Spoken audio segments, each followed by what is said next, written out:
हरे कृष्णा। आज के गीता क्लासेस में आपका स्वागत है।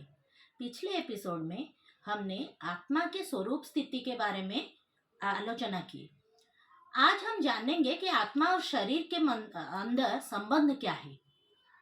गीता जी के 20वें श्लोक में बोला गया है, बासांसी जिन्नानि जथा विहाय नवानि गृणाति नरो पराणि तथा शरीराय विहाय जिन्नानि नन्यानि संजाति नवानि देहि। इसका मतलब यह है कि जो जीवात्मा है वह शरीर बदलता रहता है। किस तरह? जिस तरह हम पोशाक बदलते रहते हैं।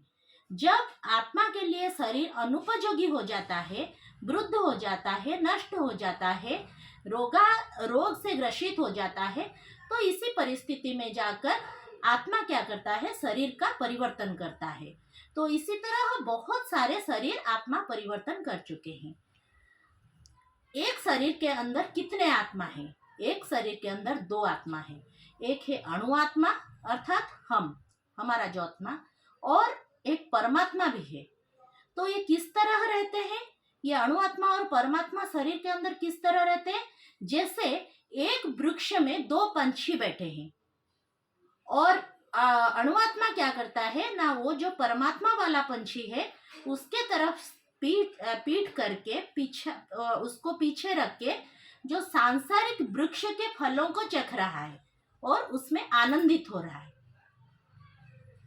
तो इस समय जो परमात्मा है वो अपने दोस्त जो अणु आत्मा है उसको केवल देख रहे हैं। फिर इससे क्या होता है?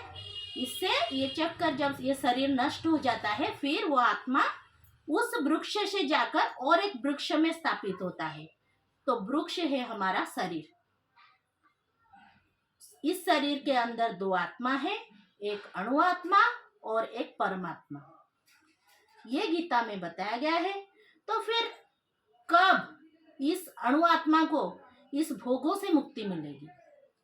ये तब मिलेगी जब अणु आत्मा अपने मुख को अपने बंधु या अपने प्रभु जो परमात्मा है उनके ओर करेगा। मतलब जब हम इस शरीर के अंदर स्थित भगवान को जानने की कोशिश करेंगे, तब जाकर हमें इस सांसारिक दुखों से मुक्ति मिलेगी। ये बात भगवत गीता में बताया गया है।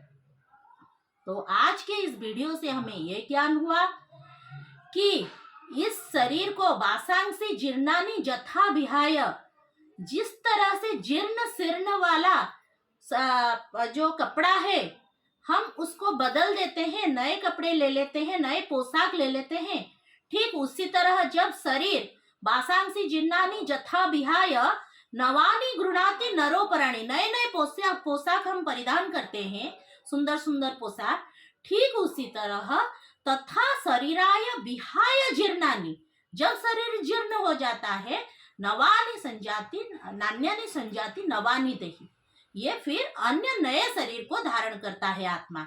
तो आप इससे खुद सोचिए कि क्या होता है। हम कौन है? हम आज तक अपने शरीर को हम समझ रहे हैं, लेकिन वास्तव में बहुत सारे करोड़ों करोड़ों शरीर को हम त्याग करके आज हम इस शरीर को धारण करे हैं। और हमारे ऊपर भगवान जी का इतना कृपा है कि आज इस शरीर में हम उस परमात्मा रूपी जो आत्मा हमारे पास परमात्मा स्थित है उनके बारे में सुनने की हमें स्कोप मिल रहा है, चांस मिल रहा है, सुजोग मिल रहा है। तो मेरी आपसे ये वीडियो के माध्यम से निवेदन है कि इस सुजोग को अन्यथा जाने न दीजिए और अपने इस मनुष्य शरीर के माध्यम से उस परमात्मा की ओर मुख कीजिए और इस भवबंधन से अपने आप को मुक्ति दिलाइए। और ज्यादा कितने सारे करोड़ जन्म आप यहाँ तक व्यतीत करके आए हैं और इस संसार के मोह माया रूपी और जन्म जन्मांतर में मत फंसिए और इस भवबंधन से मुक्ति पाइए। आगे हम गीता जी के आगे के श्लोक में अगले वीडियो में हम आलोचना करेंगे। तब तक के लिए हरे कृष्णा, हरि बोल।